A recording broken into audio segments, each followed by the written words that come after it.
welcome back to my channel. My name is Jodie, and in this video I'm going to do a video response to a video that was like a kind of like a tag that was started by Roy from Blu-ray Movies a couple of days ago, and the topic of the video was favorite movies in different genres. So Roy basically, he had like 11 different genres of films and he showed his favorite films in each of those genres. So I just thought that was such a good idea for a video and it actually really got me thinking about what were my favorite titles in kind of all these different genres. And I kind of thought it would be easy, but then when I sat down to write them out, yeah, it was a lot more difficult because I think a lot of people kind of gravitate to certain genres in general. So I kind of find that a lot of my favorite films are in the same genre. Like for example, probably about 3 or 4 of like my all-time favorite films are horror films. And then like when it comes to drama, I just have just so many favorites, like absolute just you know, kind of top 20, top 30 films for me. So it was really hard to kind of pick one.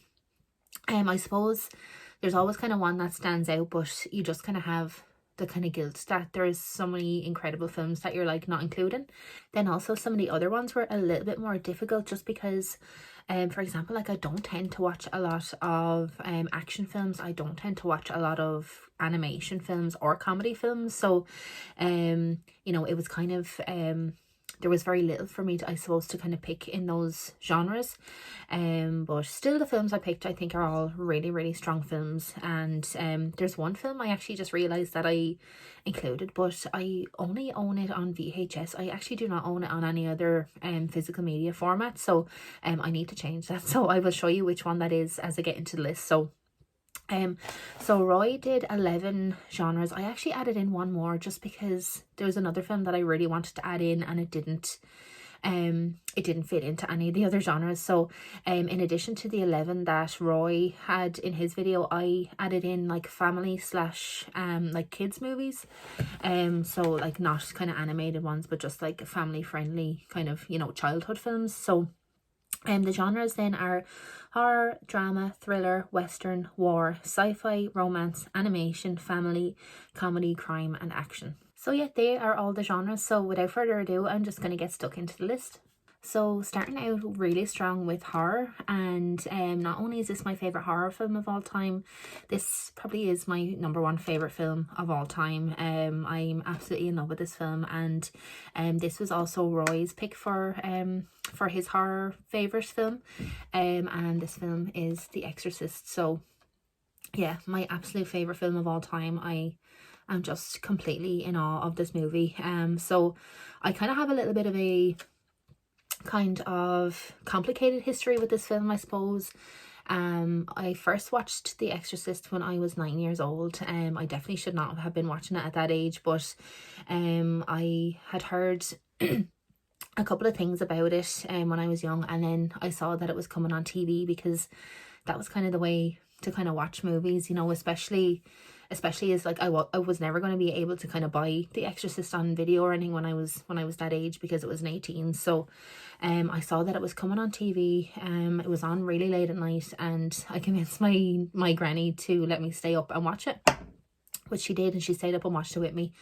And I was like partly completely in awe because I had never watched a film like that before, but then kind of after I watched it, it was like just the realization of just how terrifying it is kind of kicked in. And yeah, I have to say, like, it really had like a huge kind of effect on me when I was younger. Like I really was terrified of this film for so long. Just the imagery and everything in it, I think, just really got to me. But also I think probably coming from a, you know, Catholic family and kind of being raised very much in the belief that everything in this film is possible, and you know, that everything that happened to Regan is completely within the realm of possibility. I think to me that made the film even more scary. So throughout my whole childhood and, you know, like kind of growing up, I had like such a fear of possession and you know, a fear of demons and a fear of all that kind of thing. And I think it all kind of really started from this film, to be honest, and it really genuinely like traumatized me probably in a way, and it was a really long time before I could actually go back and watch it. But it was about 5 or 6 years ago that I decided to just like, you know, kind of man up and go back and give this film a rewatch, because I hadn't seen it since I was 9. It was just the fear and the imagery and everything that I remembered just terrified me. And when I actually did, I picked it up on DVD and I just said, look, I'm just going to watch it. And literally it just, every single frame just absolutely blew me away. So I still definitely found it very scary, but I could kind of see it more kind of through, obviously through an adult's eyes, whereby I could appreciate like the filmmaking, and I could appreciate the performances, and I could just you know, kind of just see it a bit more objectively. I suppose I had like obviously watched so many horror films since I first saw this, so I was definitely less kind of sensitive kind of going into it, you know, when you're less innocent and vulnerable, you know, obviously watching it as an adult than when you're watching it as a 9-year-old child. So there was just so many elements of this that I could just really appreciate, from the performances to just the story. I think the story is just absolutely incredible. It's like a really a story about the battle between good and evil and how that plays out in kind of the possession of a young child. I think it is an absolutely terrifying concept and a terrifying idea, and it's just executed so beautifully. One of my favorite things about this film, and it's probably why I hold this film in such high regard, is the practical effects.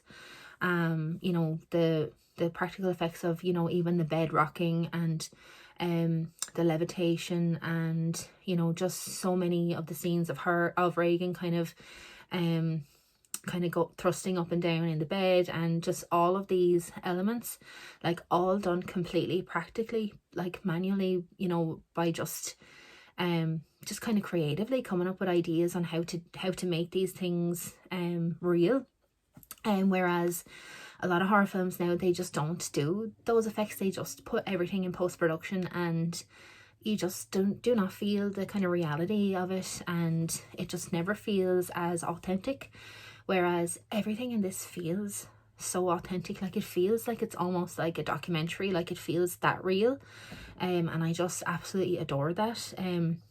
Probably kind of more referring to the original cut. I know the director's cut has kind of some elements that are a little bit more kind of off the wall, and obviously the head spinning and everything like that is definitely more off the wall, but still, while it's so outside of the realm of possible, it still feels very real.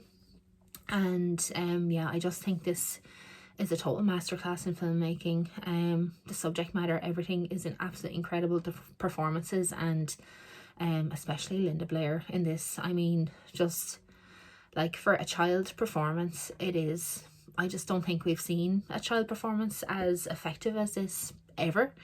Yeah, I just think it is an absolute masterpiece. I just adore this film, and yeah, it's kind of a film now for me that, you know, I don't kind of tend to collect like a lot of movie merch, but it is the one movie that I will, you know, anything Exorcist related, I just want it.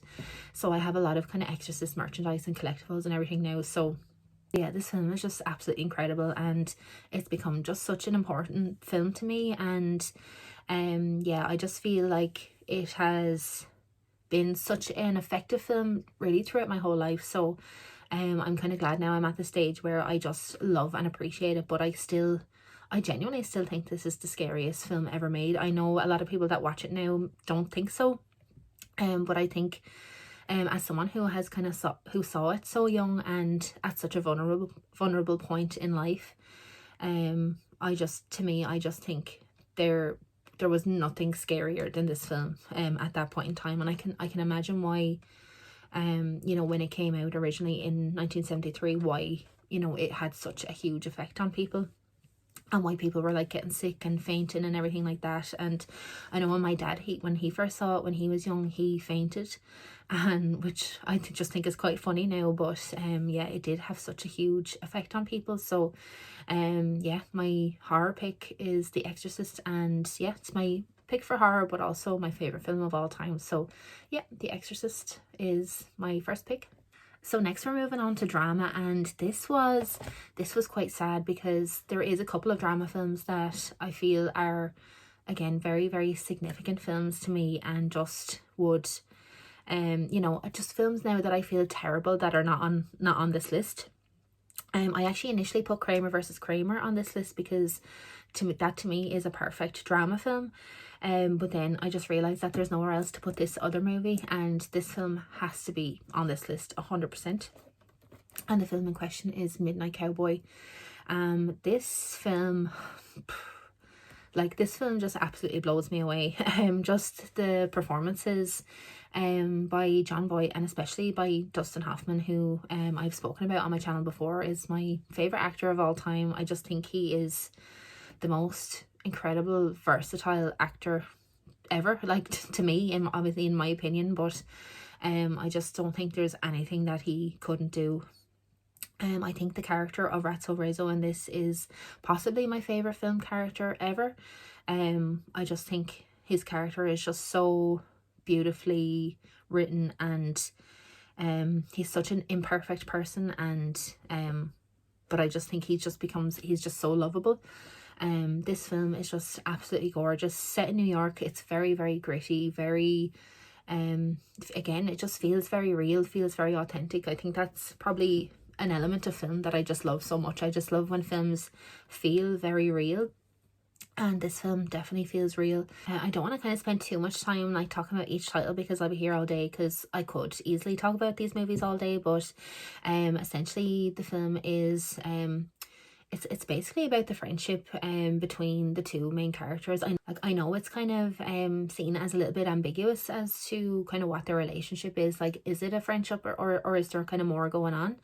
To be honest, I've kind of always just read it as just being a friendship kind of born out of like severe loneliness and kind of desperation, and, you know, just sort of yeah, just sadness. And I just think what comes out of it is just absolutely gorgeous. I just think the chemistry like between Jon Voight and Dustin Hoffman in this film is absolutely sensational, and yeah, just everything about this movie just really moves me. It's just an absolutely gorgeous film, and it is just so sad, but just so funny in parts as well, and it just really brings you through every possible emotion throughout the course of the film. So if you have not seen this one, it is just an absolutely incredible film. So yeah, Midnight Cowboy is definitely my number one pick for the drama genre.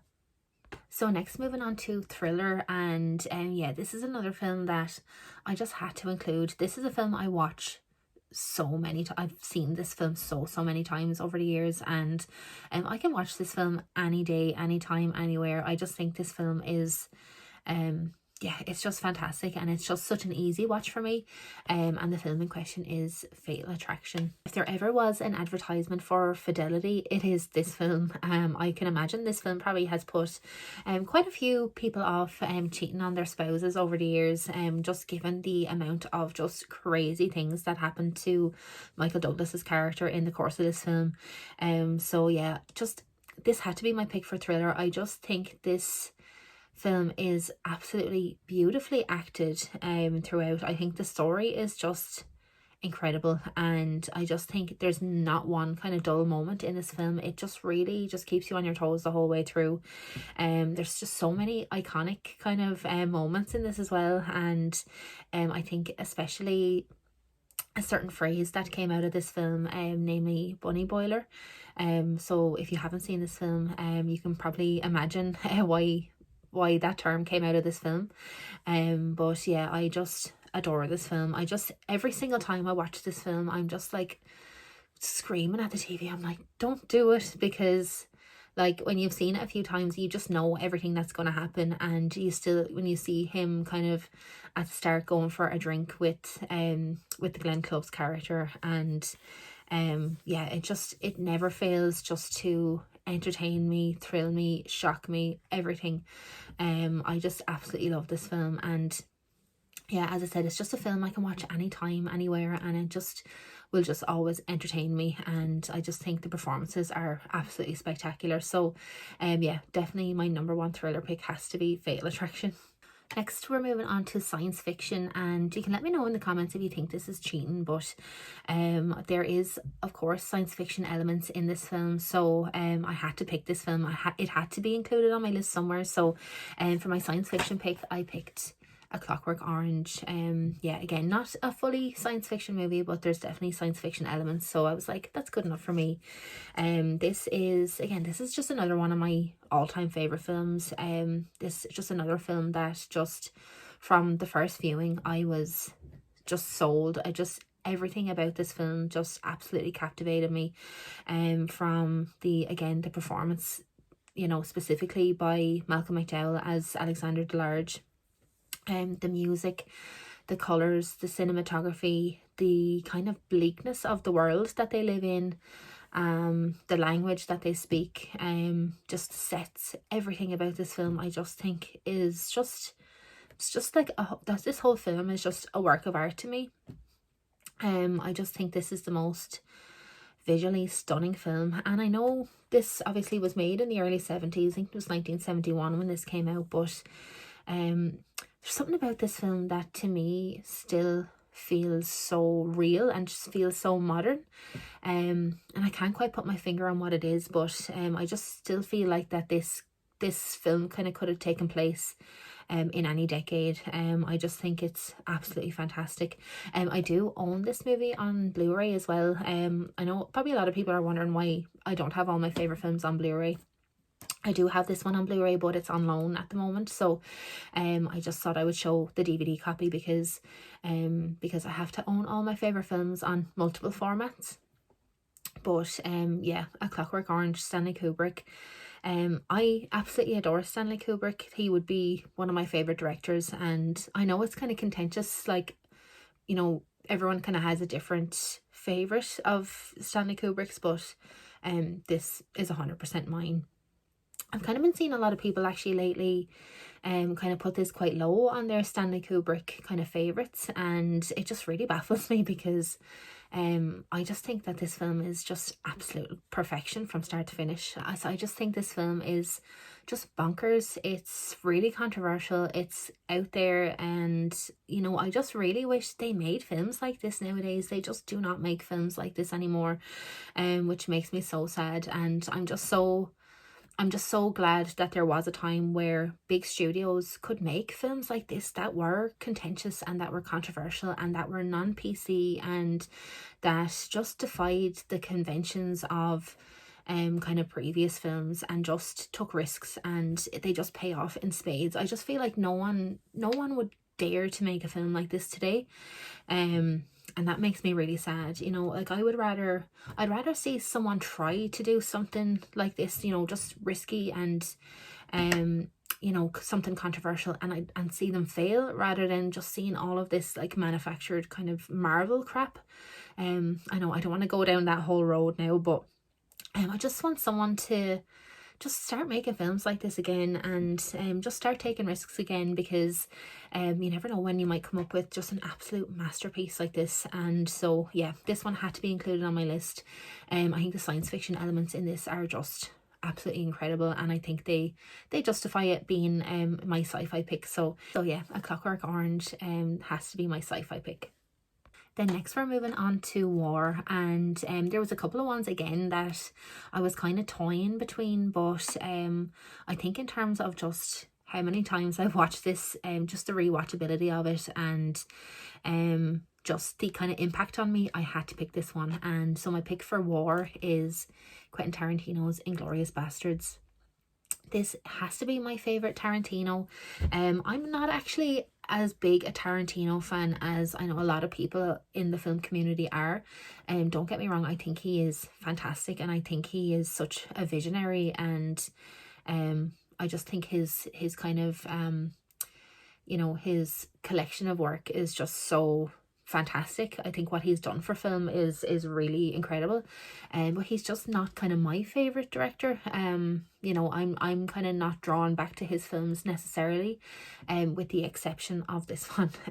This film for me is it's another film that I can just put on any day, any time, in any mood, and I am just absolutely glued to the screen. I just love this film. Every single scene in this just absolutely captivates you, and just, you know, you can never just look away, because yeah, every single scene is just so effective from the start to finish. So of course this film is so well known for its incredible dialogue and suspense. Yeah, I just think every single scene in this is just absolute perfection. I just absolutely love the music as well. I know a lot of the music is actually, probably most of the music in this is kind of borrowed from other films, but I think the picks of for music in this just absolutely works so perfectly, especially the David Bowie track from Cat People, which I think is just called Cat People. That works so well. And I just absolutely, I just think this is a fantastic mix of suspense, of drama, of thriller, of comedy, and yeah, I just think the ending is just absolutely fantastic. I just think that's one of my favorite endings of any film. I just think it's just fantastic, and definitely one of the best villains ever in this film, played by Christoph Waltz, Hans Landa. Just an absolutely abhorrent person, but we love seeing him get his comeuppance in the film. But yeah, just an absolutely sensational film. And for me, I have seen most now, I think, of Tarantino's films, and this definitely is the one that stands out to me the most.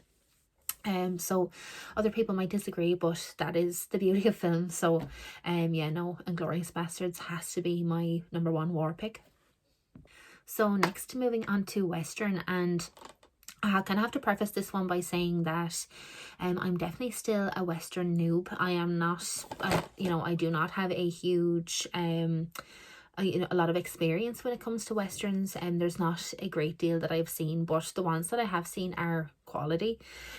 So I, you know, I can't say that I've seen so many that you know, that I'm kind of an expert in or anything. I'm absolutely not. But I had to pick this film because the first time I watched this film, it was like, it was an immediate 5-star film. And it kind of immediately just like shot up into like the ranks of some of my favorite films ever. This film just is absolutely fantastic. And the film in question is Butch Cassidy and the Sundance Kid. Yeah, just what a film this is. I just absolutely adored this from the moment the first time I watched it. So this one stars Paul Newman and Robert Redford, as well as Catherine Ross. So firstly, we're just starting out with like 3 of like the most gorgeous humans to ever walk the planet in one film. But this film is just so jam-packed with action, comedy. Just the humor of this is just absolutely incredible. This film just makes me just laugh so much from start to finish. But just as a Western, it's just absolutely incredible. I just adore this film. And it is just so much fun. Like, this is the perfect film to kind of watch on like a Sunday afternoon, to just relax and just have the best time ever. You know, it's a lot kind of lighter than a lot of the other Westerns I've seen. You know, if you're into maybe kind of the more like Sam Peckinpah's Westerns and that kind of thing, it's not like that. It is way more lighthearted and fun, and it just yeah, it's just such a feel-good film, and that's what I love so much about it. And yeah, even towards the very end, like in the most kind of dramatic scenes, it just makes you feel so good. And yeah, that's why I had to pick this film. I just feel like it's another one that I could just put on any time of day, and it's just going to put me in such a great mood. And you know, I think that's probably a theme with all the films that would be my favorites, that they're ones that I could just watch anytime. You know, I think there's a lot of films that you kind of need to be in a certain mood to watch. Whereas with this film and all the other films that I've picked so far, like I could just watch them anytime, and you know, I would just be instantly glued to the screen. So yeah, my pick for Western has to be this one, Butch Cassidy and the Sundance Kid. I'd be very surprised if any Western kind of took over from this one. Again, I am still kind of new to Westerns, so I'm still sort of watching a lot of Westerns, and you know, kind of trying to find my way through the genre. But yeah, this one is definitely the best one that I've personally seen so far. and the one that for me was just the most enjoyable. So yeah, if you are also on a bit of a Western journey at the moment and you haven't seen this one, definitely check out Butch Cassidy and the Sundance Kid. It's just absolutely incredible. So next we're moving on to romance, and yeah, this is not really, I wouldn't necessarily say I watch a lot of romantic films. I definitely watch a lot of dramatic films that would have romantic elements, and this is probably would fall under that category. And this is also the same pick that Roy had as well. So my pick for romance is Titanic. And yeah, what can I say? Like, this to me is, this has always been one of my all-time favorite films. This is a film that I think we had on VHS in our household when I was really young. This came out in 97, so I would have been 4 when it came out, and then maybe the video came into my house maybe when I was about 5.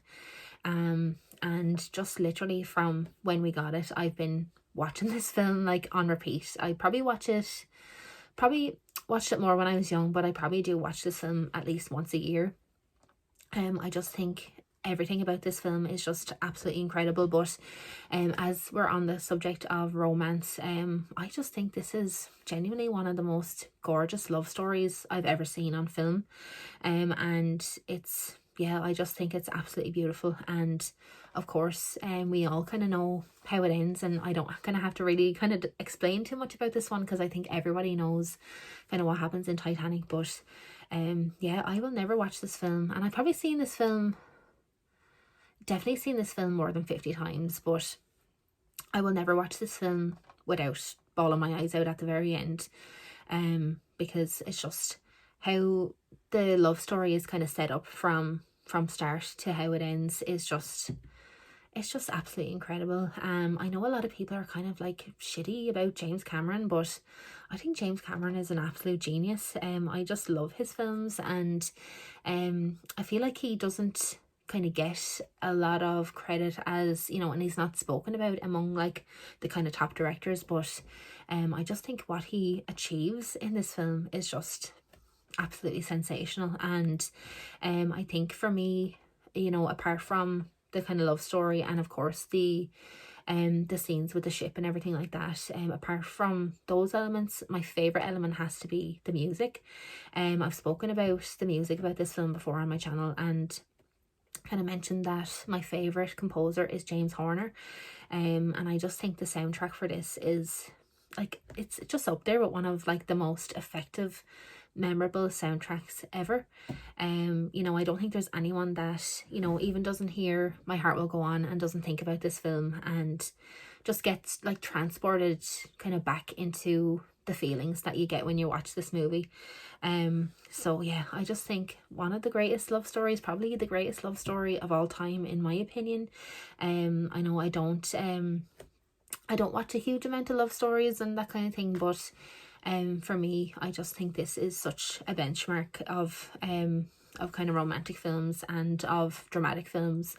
And yeah, I just think it's just essential viewing, and it's just a film that I will definitely be watching, you know, definitely at least once a year, probably for the rest of my life. I just absolutely adore this film, Titanic. Can't go wrong with Titanic. So next we are moving on to action, and action is another genre that it's not really my cup of tea. I tend not to watch a whole load of action films, but for this film I will 100% make an exception. This was an easy pick for me for action, because it's definitely my most watched action, and it's one that I will just watch again. I'll watch this any time of day, any, you know, any mood, whenever. And the film in question is Blood Diamond. This is an Edward Zwick directed film, and of course with Leonardo DiCaprio and Jennifer Connelly. And yeah, this is just the height of entertainment to me. Everything about this film is just incredible, from literally from the storyline. The storyline is just absolutely incredible. It's such a strong storyline, and the action sequences are incredible, the performances, you know, the interactions between the characters, and the music and everything in this is just absolutely phenomenal. Yeah, it's just another film. I will just watch this anytime. Yeah, I just think the story of this is just sensational, and I kind of love the setting and everything. I just love I love all the sets and the locations, everything in this film. So for me, this was an easy pick. It's kind of one that kind of when people talk about Leonardo DiCaprio's roles, they don't kind of mention this one, Blood Diamond, which kind of confuses me because this is up there among, I think, his best ever performances and best ever films. I know, of course, he has so many great films, but I just think this one is, you know, not kind of talked about enough, and it needs kind of more credit. But yeah, Blood Diamond, an easy pick for action, and one that if you have not seen Blood Diamond and if you're into your action films, it's just one you need to get your hands on now because it is just absolutely fantastic. So then next we have the crime genre, and this is a film that I have talked about a few times on my channel, and I've talked about it I think on the live stream with Ollie as well before, and yeah, I'm just going to keep talking about this film forever because it's my favourite crime film, but again it's one of my favourite films of all time, and it is this one, Straight Time, this one with Dustin Hoffman. This one is from 1978 I think. And yeah, God, I just absolutely love everything about this film, from the character that Dustin Hoffman plays, and to the real kind of gritty kind of realism of this film. I just absolutely love like a 70s crime film. I love 70s films in general. That's probably my favorite decade of film.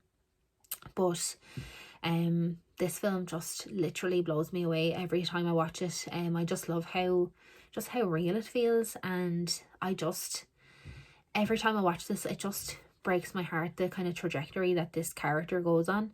Kind of very briefly, if you haven't seen it, it's basically about Dustin Hoffman's character, who has recently just been released from prison, and he kind of vows that he's gonna basically get a job and go straight, and he wants to, you know, meet a girl and have, you know, kind of go on dates and just have like a normal life. And kind of when he starts to do that, he does start to kind of put things right, and then everything just takes a turn and everything just goes pear-shaped. And it's, I guess, how he kind of copes or kind of doesn't cope with that, and pretty much everything kind of just spirals, and it is just a fantastic story. And the performance that Dustin Hoffman gives in this film is absolutely incredible. I know there's a lot of films that people talk about when they talk about Dustin Hoffman, and his best roles, obviously The Graduate, Midnight Cowboy, Rain Man, you know, all those films, of course, absolutely sensational performances, but no one talks about this one. And I just think his performance in this is just amazing. And just another reason I just love Dustin Hoffman so much is that, like, when I'm watching this film and I'm watching this character, like, I'm not thinking about, you know, Ratso Rizzo or, you know, Benjamin from The Graduate. It's like, it's just a totally different person to me, in my head anyway.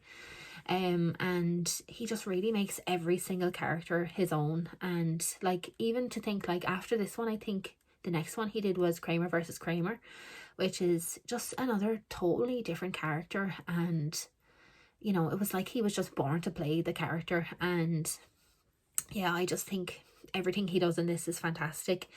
Teresa Russell, as kind of his love interest in this as well, is incredible. Gary Busey is incredible in this. Emmett Walsh is incredible in this, and Harry Dean Stanton, of course, as well, is in this, and they're all just absolutely brilliant in this film. So yeah, if you have not seen Straight Time, if you're into your crime films, especially kind of from the 70s, with that kind of just very kind of realistic kind of feeling, if you like those kind of movies and you haven't seen Straight Time, definitely pick it up. It's available on this Warner Archive collection Blu-ray. I think you can probably get it on Amazon, and it is well worth your time. It's just absolutely fantastic, so definitely has to be my pick for crime. Next, we're kind of moving more into the kind of kids family kind of section of this video.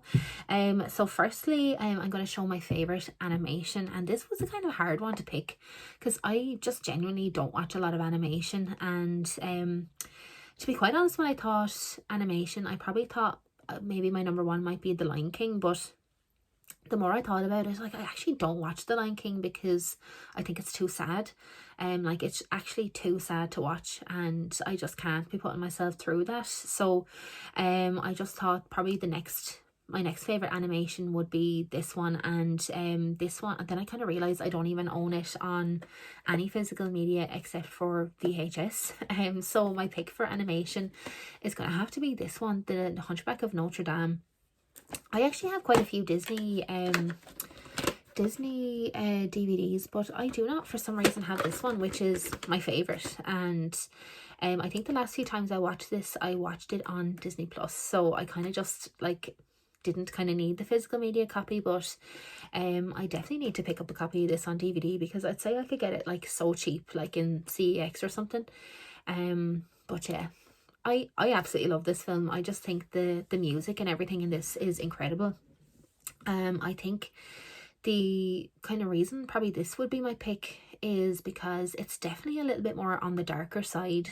It's actually very traumatic when you look at it, and like when you think about all of the things that the Quasimodo character kind of goes through in the film, like, it's actually very sad and upsetting and very grim.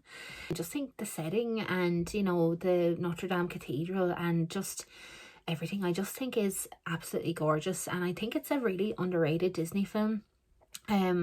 Yeah, it's just one, probably if I was ever gonna kind of throw on a Disney film, I just don't watch them a lot, but if I was ever gonna throw one on, this is usually the one that I'm kind of in the mood to watch. Yeah, I just think this is a really fantastic film, and again, the music and everything in it is just sensational. So yeah, as I said, I really need to pick this one up, at least get it on DVD, if not a Blu-ray. But for now, I do have the VHS. This is the one that I had since I was a child. I have a good few of my kind of old Disney VHSs as well. But yeah, I just think for animation, this has to be my number one pick, because again, it's probably the one that I would watch the most. So yeah, Hunchback of Notre Dame is my animation pick. So next we're moving on to comedy, and comedy is probably just another genre. I don't watch a massive amount of films in that genre. I know a lot of people love their comedies. I just find there's not a massive amount of comedies that I actually find funny. But when I do, I'm in absolute hysterics. So when I find a comedy film that I love, like, I kind of snap it up and I will kind of watch it on repeat forever.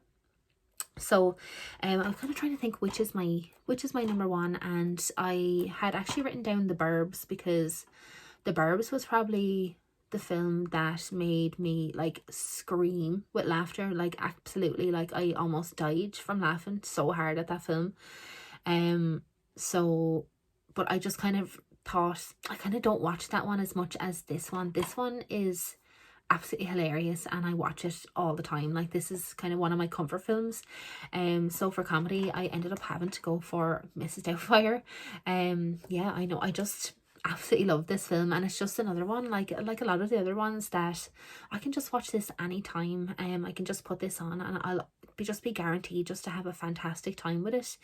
It's just such a fun movie, and I kind of know every line of this film probably inside out at this point, and there's just so many, again, really iconic quotes from this film that I can just repeat and repeat. But yeah, just Mrs. Doubtfire, I just don't really even need to explain. It's hilarious. Robin Williams is a genius. And it is probably like one of the most rewatchable films ever made, in my opinion. Yeah, I could just watch this all day, every day. I just absolutely love it. So I'd probably be lying to myself if I did not pick Mrs. Doubtfire as my comedy pick. And then finally, the last genre is the one that I added in myself, and it is kind of childhood / family films. And I know Mrs. Doubtfire kind of counts for that as well, but I just really wanted to add this one in because this is basically my childhood. This film is, and it's a film that just means a lot to me, you know, kind of throughout the years. So, yeah, I had to add this film in. And the film in question is Casper, and yeah, this is just a a 90s favorite film of mine, and it's another film that I had on video when I was really young. I think it was actually a bootleg, because it always had like writing coming along the bottom of the screen, basically like, if you are reading this, please call this number, you are watching like a pirated copy of a video or something like that. But it just never mattered to me, because this film, even though that VHS copy was like, the quality was so bad, this film just always just was so magical to me, and always just kind of transported me, and I just absolutely adore it. So yeah, this movie with Christina Ricci was kind of like she was kind of like my kind of childhood kind of icon, the kind of person I always wanted to be when I grew up.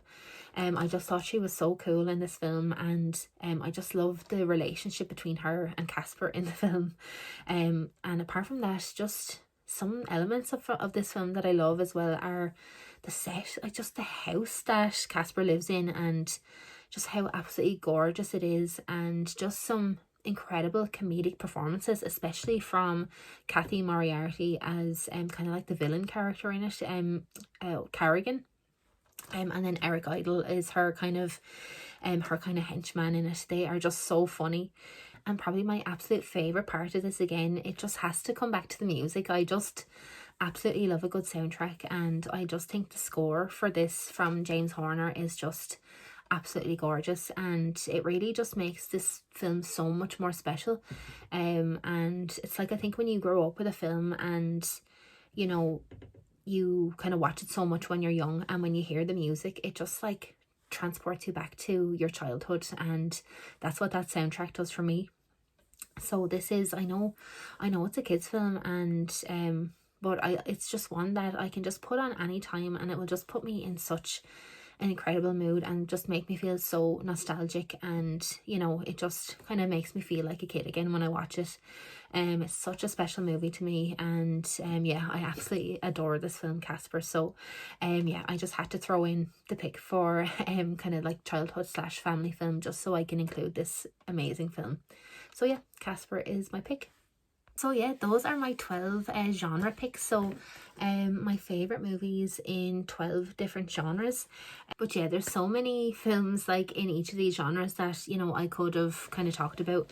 There's a lot of films probably in maybe what I would consider like my top 20, top 30 films that, I obviously couldn't include in this because I had picked something else. So it was definitely an interesting kind of exercise, but one I definitely enjoyed doing, and I really enjoyed making the video. So thank you to Roy for coming up with the idea. A very good idea. And yeah, I'd love to see more people in the community do this tag, because I know we kind of always talk about like kind of new pickups and everything like that, and kind of showing films that we're kind of discovering for the first time, but I just really love seeing people talk about favorite films and why they love them, and even if they're not like what you would consider to be cool picks, a lot of us have kind of films from our childhoods that would be very important, significant favorite films today, and I kind of want to know them. I want to hear kind of the reasoning, and just love knowing what people's favorite films are and kind of the reasons why. So I definitely love to see more people in the community maybe do this this trend, and yeah, I just want to see everyone's videos. So definitely do post a response if if you want to do this video as well. But yeah, if you are still watching this video, thank you so much for tuning in. I really appreciate it, and please leave a comment below or suggestion, or if you don't want to do a video yourself, maybe leave a comment with your picks like in the comment, because I'd love to see those as well. So yeah, as I said, thank you so much for watching, and I look forward to speaking to you in the next video. Bye.